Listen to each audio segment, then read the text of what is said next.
গৌৰীপুৰত আব্দুল মিয়াই কংগ্ৰেছৰ টিকট লাভ কৰিলে। এবাৰ মানি ফৰ ফিট হ'ব AIUDFৰ। গৌৰীপুৰত AIUDFৰ দুৰ্গ ক'ত? গৌৰীপুৰত AIUDFৰ দুৰ্গ নাই।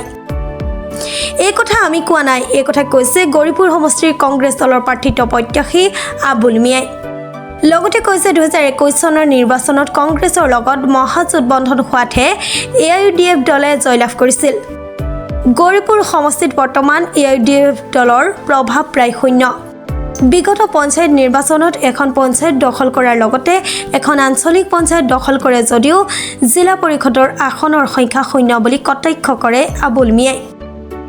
গৌৰীপুৰ সমষ্টিৰ মাটিয়াবগৰ ৰাজবাৰীত থকা আবুল মিয়াৰ বাসভৱনত অনুষ্ঠিত হোৱা দলীয় কৰ্মী সভাত আবুল মিয়াৰ কংগ্ৰেছৰ প্ৰতি থকা মৰম, ভালপোৱা আৰু শ্ৰদ্ধা থকাৰ বিষয়ে উদ্যত্ত ভাষণ আগবঢ়ায়।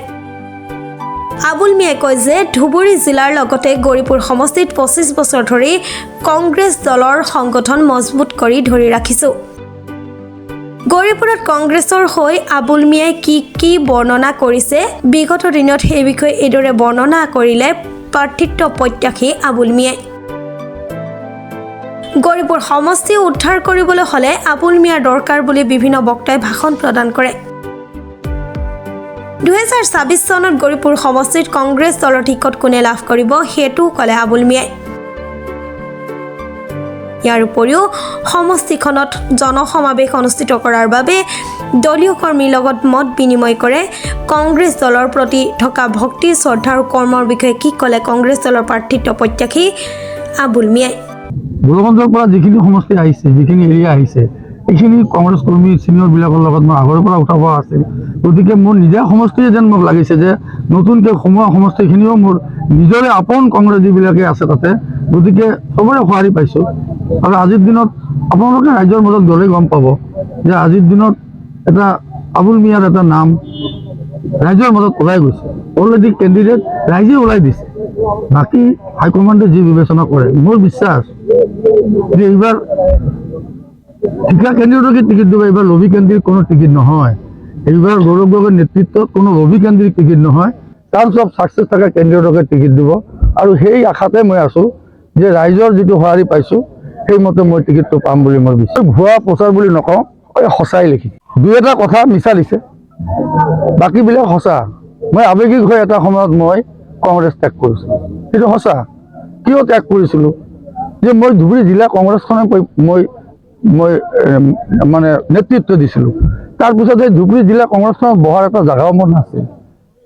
কোনো আমাৰ ডিষ্ট্ৰিক্টৰ লিডাৰৰ নেতৃত্বত মোক এটা ছাইড কৰি থৈছিল। মই স্পষ্টবাদী নেতা এজন, স্পষ্টবাদী কৰ্মী এজন কংগ্ৰেছৰ। গতিকে মোক ধুবুৰী জিলাৰে নেতাই মোক এটা ছাইড কৰি থৈছিল যাতে মই ৰাজনীতি আগুৱাব নোৱাৰোঁ। মই জিলাখনেই পৰিচালনা কৰিছিলোঁ, সেই জিলাখনত যাই মোৰ বহাৰ এটা জেগা নাছিল। মই আৱেগিক হৈ গৈছোঁ। যিখন ঘৰ মই ধৰি আছিলোঁ সেইখন ঘৰত মোৰ জেগা নাই, মই কি কৰিম? তেতিয়া মই কংগ্ৰেছ বাদ দি মই বহি আছিলোঁ। মই কোনো দলত যোৱা নাই, মই কংগ্ৰেছক ভাল পাওঁ, মই যোৱা নাই।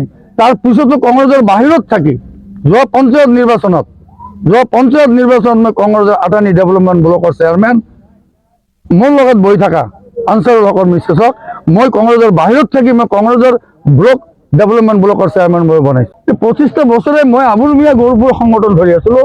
দ্বিতীয় কোনো নাম আপোনালোকে বিচাৰিও নাপাব, আপোনালোকে দ্বিতীয় কোনো নামেই বিচাৰি নাপাব। আজিৰ দিনত যিটো ভুৱা বুলি কৈছে, মই ভুৱা নকওঁ।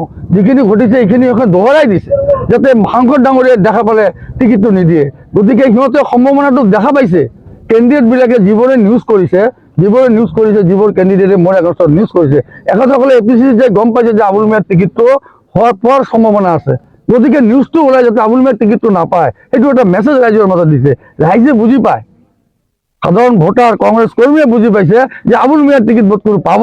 গতিকে সেইকাৰণেই আবুল মিয়াৰ টিকিটটো কাটাৰ কাৰণে সিহঁতে দিনে ৰাতি এতিয়া মোৰ পাছত লাগিছে, টিকিটৰ পাছত সিহঁতে নাই। মই টিকিট পালে গৌৰৱপুৰ সমষ্টিত প্ৰতিদ্বন্দ্বিতা কাৰো লগতেই নহয়। মজবুত থাকিলে আৰু সাংগঠনিকভাৱে টিকিটবিলাক এইবাৰ পঞ্চায়ত নিৰ্বাচনৰ আগৰ পঞ্চায়ত নিৰ্বাচনত আমাৰ MP ও নাছিল। তেতিয়াওতো আমাৰ নেতৃত্বত টিকিটবিলাক হৈছিল উত্তম চৰকাৰ প্ৰেচিডেণ্ট আৰু ময়েই কৈছোঁ যে 4টা বছৰ, সেই 4টা বছৰ পিছত পঞ্চায়ত নিৰ্বাচন হৈছিল। 19টা জিলা পৰিষদ জিকাইছোঁ আৰু জিলা পৰিষদৰ চেয়াৰমেন আছাদুৰ ৰহমানক মোৰ নেতৃত্বত মই 2জন লিডাৰক লগত লৈয়ে মোৰে নেতৃত্বত মই জিলা পৰিষদৰ চেয়াৰমেন বনাইছোঁ। এইবাৰ দুৰ্ভাগ্য আমাৰ কিছুমানে গাদ্দাৰী কৰিছে, আমাৰ কিছুমানে গাদ্দাৰি কৰিছে, সিহঁতে পানিছমেণ্ট পাব, লিষ্টেড হৈ আছে, পানিছমেণ্ট দিব। খালি নিৰ্বাচনৰ কাৰণে হাইকমাণ্ডে দিব পৰা নাই, নহ'লে ইমান দিনে যি 4জন কৰিছে আমাৰ কংগ্ৰেছৰ পৰা গাদ্দাৰি কৰিছে, গাদ্দাৰি কৰি ইউডিএফৰ বা ইণ্ডিপেণ্ডেণ্ট কেণ্ডিডেটক ভোট দিছে, একেদলক ইমান দিন ছাছপেনশ্যন কৰি ওলাই দিলে হয়।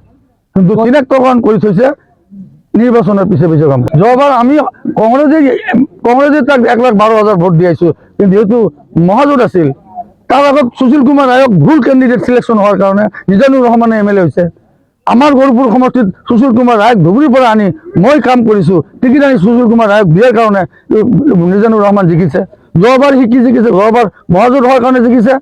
এইবাৰ ক'ত জিকিলে? কটা পঞ্চায়ত জিকিছে? আপোনালোক কওক, কেইটা পঞ্চায়ত জিকিছে? পঞ্চায়ত মাত্ৰ এটা জিকিছে, কাউন্সিলৰ এটা জিকিছে, জিলা পৰিষদ এটা জিকিব পৰা নাই, কলেজৰ ইলেকশ্যনত এটা ইউনিয়ন বডিৰ এটা মেম্বাৰ জিকিব পৰা নাই। ইউডিএফৰ দুৰ্গ ক'ত? ইউডিএফৰ দুৰ্গ নাই। আৰু মই টিকেট পালে মানি ফৰফিট হ'ব, ইউডিএফৰ কেণ্ডিডেটৰ মানি ফৰফিট হ'ব। গৌৰীপুৰৰ পৰা ইমৰান হুছেইন শ্বেখৰ ৰিপৰ্ট, প্ৰাতঃ টাইম ডিজিটেল।